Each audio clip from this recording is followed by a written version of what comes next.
CBSE +2 தேர்வு முடிவுகள் சற்று முன்னர் வெளியிடப்பட்டுள்ளது. இது குறித்த விவரங்களை எமது செய்தியாளர் சங்கரனிடம் கேட்கலாம். சங்கரன், வணக்கம்.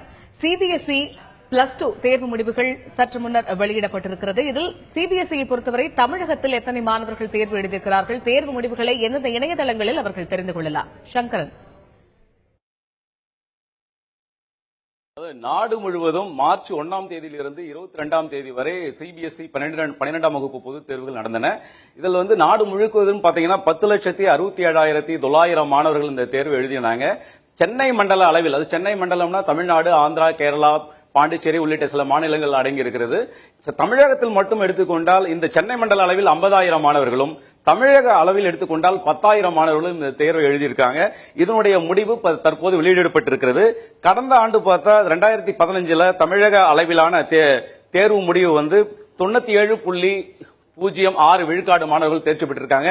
சென்னை மண்டல அளவிலான தேர்ச்சி விகிதமும் 90.01 விழுக்காடாக இருந்திருக்கிறது. இப்போ தற்போதைய இந்த வெளியிடப்பட்ட முடிவுகளுடைய தேர்ச்சி விழுக்காடும் இந்த கடந்த ஆண்டு அளவு இருக்கும் என எதிர்பார்க்கப்படுகிறது.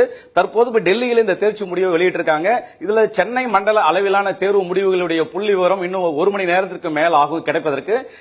இந்த சென்னை மண்டல அலுவலகம் சென்னை அண்ணா நகரில் இருக்கு. அதனுடைய மண்டல செயலாளர் சென்னை மண்டல அளவிலான தேர்வு முடிவு புள்ளி விவரங்களை ஒரு 12 மணிக்கு அல்லது 1 மணி அளவில் அந்த விவரங்களை அறிவிப்பார் என எதிர்பார்க்கப்படுகிறது.